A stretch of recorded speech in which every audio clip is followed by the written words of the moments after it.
أعوذ بالله من الشيطان الرجيم بسم الله الرحمن الرحيم إنما التوبة على الله للذين يعملون السوء بجهالة ثم يتوبون من قريب فأولئك يتوب الله عليهم.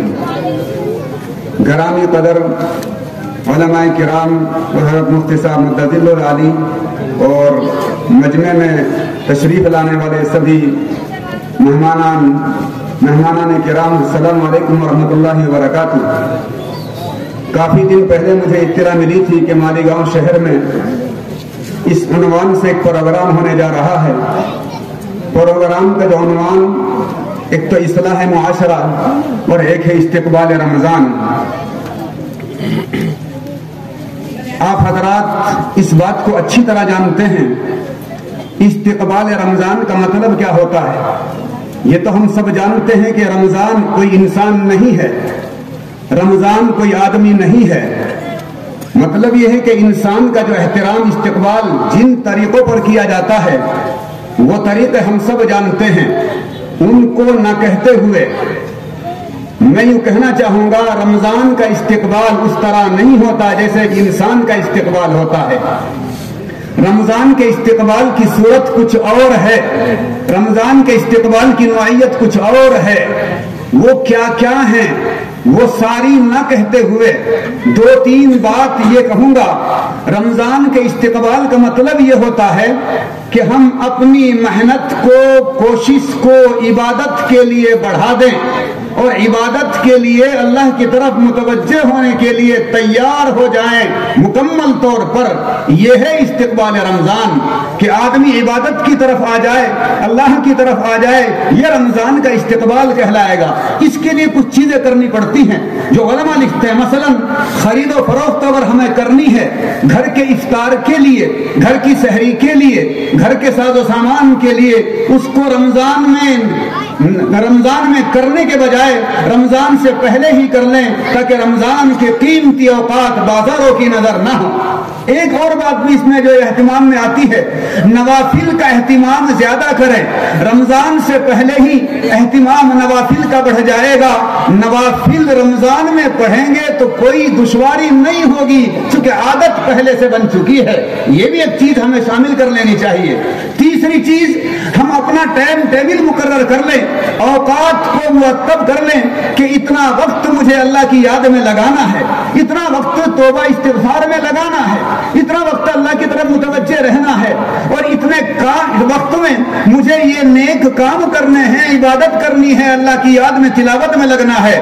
جب وقت مقرر کر لیں گے اس وقت پہ جو ہم طے کر لیں گے وہی کام کریں گے تو وقت ہمارا ضائع نہیں ہوگا. تو رمضان کا استقبال یہ نہیں ہے کہ ہمارا سارا وقت بازاروں کی نظر ہو جائے، ہمارا سارا وقت افطار کے سامان کی خریدنے کی نظر ہو جائے.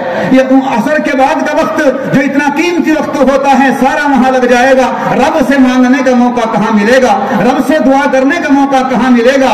تو اہتمام نوافل کا بڑھا دیا جائے، توجہ اللہ کی طرف بڑھا دی جائے، گھر کا سامان پہلے خرید لیا جائے، وقت مقرر کر لیا جائے. یہ چیزیں استقبال میں آتی ہیں رمضان کے استقبال میں. پھر اعتماد ہمارے گھروں کا حال کیا ہے؟ یہ ٹی وی ٹیلی ویژن جو ہمارے گھروں میں رکھے ہوئے ہیں یہ تو مستقل طور پر چھوڑنے کی چیز ہے، مگر کم سے کم ایسا تو کر لیں. استعمال تو ان کا غلط صحیح کبھی بھی نہیں ہے کہ رمضان میں ہم اس کو کھول کر کے نہ بیٹھیں. نہ جانے کتنے مسلمان افطار کا وقت قریب ہوتا ہے اور ٹی وی ٹیلی ویژن دیکھتے رہتے ہیں. اپنے مسجد کے اماموں پر، اپنے شہر کے علماء پر یا ان کو جو اوقات ترتیب دیے ہوئے ہیں ان پہ اتنا اعتماد نہیں ہوتا. ٹی وی کا جو وقت آ جاتا ہے جتنا اعتماد ہم اس پہ رکھتے ہیں.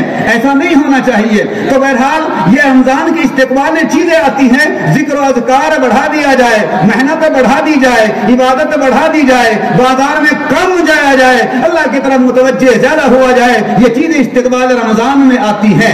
اصلاح معاشرہ کے حساب سے مفتی صاحب نے کتاب ترتیب دی ہے. حامیم کے پارے میں سورہ حجرات آپ پڑھیں گے تو اس میں اصلاح معاشرہ کے بہت سے اصول آپ کو مل جائیں گے.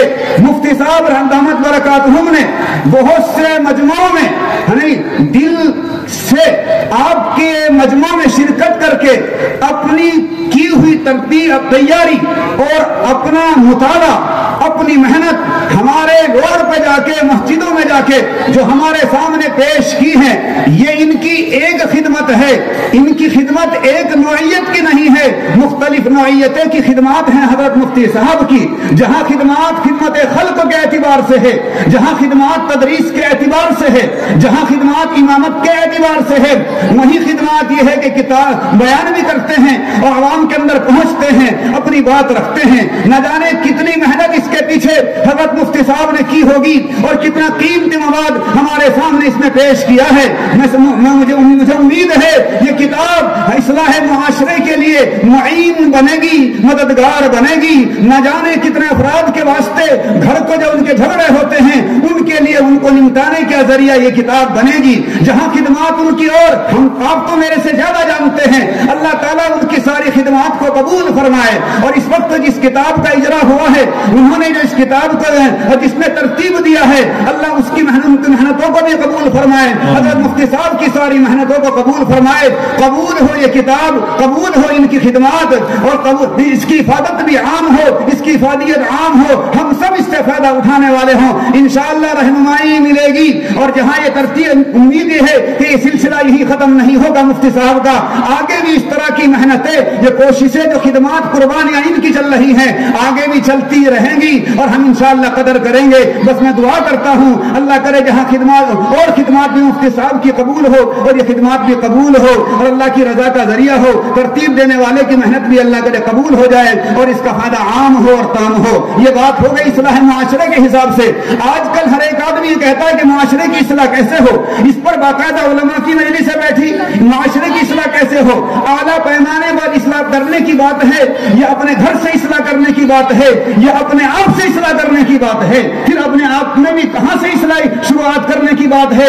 اپنے دل سے اصلاح شروع کر لیں, پہلے اپنے دل کی اصلاح کر لیں, دل اپنا سنور جائے گا. نہ جانے کتنی چیزیں اچھائی ہمارے دل میں آ جائیں گی اور بہت سی چیزیں دور ہو جائیں گی. یوں تو سب کہیں گے میرے بھی دل ہے, میں بھی کہوں گا میرے بھی دل, مگر جس دل کو دل کہتے ہیں ویسا دل بنانے کے واسطے محنت کرنی پڑتی ہے. ایک شاعر نے کہا ہے آسان نہیں ہے دوستو دل کو دل بنانا, دل بڑی مشکل سے بن پاتا ہے. دل وہ دل جس میں ہمدردی بھری ہو, وہ دل جس میں پڑوسی کے حقوق کے ادا کرنے کا جذبہ بھرا ہو, وہ دل جس میں بھائی چارہ ہو, وہ دل جس میں ستانے کی کوئی بات نہ ہو. ایسا دل بنانے کے واسطے محنت کرنی پڑتی ہے. اور یاد رکھنا جب دل ایسا بن جائے گا تلاوت کا مزہ کچھ اور ہو جائے گا, نمازوں کا مزہ کچھ اور ہو جائے گا, روزے کا مزہ کچھ اور ہو جائے گا. جب دل انسان کا سمر جائے گا, آپ نے روایت سنی ہوگی انسان کے جسم کے اندر ایک لوتھڑا ہے, وہ صحیح رہتا ہے تو سارا صحیح رہتا ہے, وہ بگڑ جاتا ہے تو انسان سارا بگڑ جاتا ہے. پہلے ہم معاشرے کی اصلاح کی ابتدا کہاں سے کر لیں, اپنے سے کر لیں, اپنے دل سے کر لیں. یہ ایک بات نہ جانے اس طرح کی کتنی باتیں حضرت مفتی صاحب نے اس کتاب میں لکھی ہوں گی. ہم محنت کریں گے, ہمیں مواد ملے گا اور انشاءاللہ اس کی رہنمائی, یہ کتاب رہنمائی کرنے والی ہوگی. یہ دو بات ہو گئی. ایک بات رمضان کے بارے میں نے کہا کہ بندے کو چاہیے کہ اللہ کی طرف متوجہ ہو جائے. قرآن پاک کی ایک آیت میں نے آپ کے سامنے پڑھی ہے. اس آیت کے اندر یہ بیان کیا گیا کہ اللہ تعالیٰ کن کی توبہ قبول کرتے ہیں. کچھ لوگ تو وہ ہیں کہ اللہ ان کی توبہ کو قبول نہیں کرتے, ان کا تذکرہ اور جگہ ہے.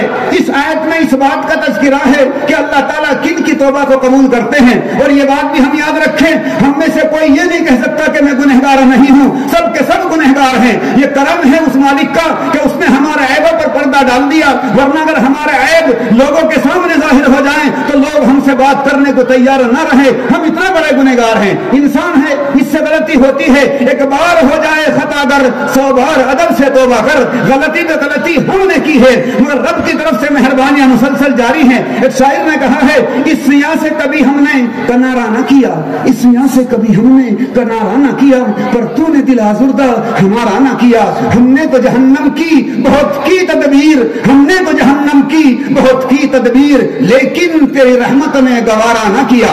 انسان ہے, اس سے غلطی ہوتی ہے. انما التوبۃ علی اللہ للذین, بس 2 منٹ بات ختم کر رہا ہوں، اللہ توبہ ان کی قبول کرتے ہیں للذین یعملون السوء، جو برائی کر بیٹھے بجہالۃ، نادانی میں، ناسمجھی میں، یعملون السوء بجہالۃ ثم یتوبون من قریب، ثم یتوبون من قریب، غلطی کر بیٹھے، نادانی میں کر بیٹھے، غفلت میں کر بیٹھے، ناسمجھی میں کر بیٹھے، بجہالۃ ثم یتوبون من قریب، پھر جلدی ہی اللہ کی طرف متوجہ ہو گئے، من قریب، آدمی قریب میں اللہ کی طرف متوجہ ہو گئے، کتنی جلدی قریب متوجہ ہونے والا، قریب میں متوجہ ہونے والا کہلائے گا، جلدی ہی متوجہ ہونے والا کہلائے گا، نزدیک میں متوجہ ہونے والا کہلائے گا۔ ہم میں سے ذہن میں بات آتی ہوگی، گناہ 10 سال پہلے کیا تھا، آج متوجہ ہونا چاہتا ہے بندہ، کیا یہ جلدی متوجہ ہونے والا ہے؟ گناہ 20 سال پہلے کیا تھا، آج متوجہ ہونا چاہتا ہے بندہ، کیا جلدی متوجہ ہونے والا ہے؟ گناہ 2 سال پہلے کیا تھا، آج متوجہ ہونا چاہتا ہے بندہ، کہ جلدی متوجہ ہونے والا ہے۔ کتابوں میں لکھا ہے گناہ اگر 50 سال پہلے بھی کیا ہو اور 50 سال گزر گئے ہوں، آج بندہ اللہ کی طرف متوجہ ہونا چاہتا ہے تو یہ بھی جلدی ہی متوجہ ہونے والا ہے، یہ بھی قریب ہی میں متوجہ ہونے والا ہے، اور یہ دیر میں متوجہ ہونے والا نہیں ہے۔ ثم یتوبون من قریب، کتابوں میں یہاں تک لکھا ہے ان اللہ یقبل توبۃ العبد، اللہ تعالیٰ بندے کی توبہ کو قبول کرتے ہیں، ما لم یغرغر، جب تک اس کا سانس نہیں اکھڑتا، جب تک اس کی سانس نہیں پھولتی، اس وقت سے پہلے جو بندہ اللہ کی طرف متوجہ ہو جائے گا وہ قریب ہی میں متوجہ ہونے والا کہلائے گا۔ اور یوں کہیں گے کہ جلدی اللہ کی طرف متوجہ ہو گیا، اور جو اللہ کی طرف متوجہ ہوتا ہے اللہ تعالیٰ اس کی توبہ کو قبول کرتے ہیں۔ اور ایک روایت آپ سنیں گے تو انشاءاللہ آپ کو جہاں جھوم جائیں گے، کتابوں میں لکھا ہے ان اللہ یبسط یدہ، اللہ تعالیٰ اپنے ہاتھ کو پھیلاتے ہیں، اللہ تعالیٰ اپنے ہاتھ کو پھیلاتے ہیں دن میں، لیتوب مسیء اللیل، تاکہ رات کی تاریکی میں، رات کے اندھیرے میں گناہ کرنے والا میرا بندہ جب دن ہوگا اور وہ ہاتھ رب کے میرے سامنے پھیلائے گا، اللہ تعالیٰ اس کو اپنے رحمت کے ہاتھوں میں اٹھا لیں گے۔ دن میں ہاتھ پھیلاتے ہیں تاکہ رات کو گناہ کرنے والا دن میں اس کی طرف متوجہ ہو جائے گا، اللہ اس کے اپنے رحمت کے ہاتھوں میں اٹھا لیں گے۔ اور رات کو ہاتھ پھیلاتے ہیں تاکہ دن میں جس بندے نے گناہ کیے ہیں اور دن میں جو تاریخ، دن میں اللہ کو ناراض کر بیٹھا، اللہ کی نافرمانی کر بیٹھا، گناہ کر بیٹھا، ہو سکتا ہے وہ رات کی تنہائی میں جب دنیا پڑی سو رہی ہوگی، یہ اللہ کا بندہ جس نے دن میں گناہ کر کے رب کو ناراض کیا ہے، جس نے دن میں نافرمانی کر کے رب کو ناراض کیا ہے، یہ اللہ کی طرف رات کو متوجہ ہوگا تو اللہ تعالیٰ اس کو اپنی رحمت کے ہاتھوں اٹھا لیں گے۔ تو اللہ تعالیٰ کی طرف بندے کو چاہیے متوجہ ہو۔ رمضان آنے والا ہے، اس میں دعاؤں کا بھی اہتمام ہو، جہاں دیگر عبادات کا ہم اہتمام کریں گے انشاءاللہ ہم دعا کا بھی اہتمام کریں گے، اور رمضان کی قدردانی کو کریں گے، اور وقت کو ضائع ہونے سے بچائیں گے، اور جتنا اللہ توفیق دے جس کو وہ اپنے گھر میں رہ کر، مسجد میں رہ کر ذکر کرے، تلاوت کرے، رب کو یاد کرے، نوافل پڑھے، اس میں تو ثواب رمضان کے اندر بہت بڑھا دیا جاتا ہے۔ اللہ قدردانی کی توفیق عطا فرمائے، اور اس کتاب کا جو اجرا ہو رہا ہے اللہ تعالیٰ اس کو بھی قبول فرمائے، اس میں جو بیان کیا ہے جس شخصیت نے ان کو بھی قبول فرمائے، اور جنہوں نے اس کو ترتیب دیا ہے ان کی محنت کو بھی قبول فرمائے۔ وفقنا اللہ لما يحب ويرضى، وآخر دعوانا ان الحمد للہ رب العالمین۔ السلام علیکم ورحمۃ اللہ وبرکاتہ۔ بہت بہت شکریہ۔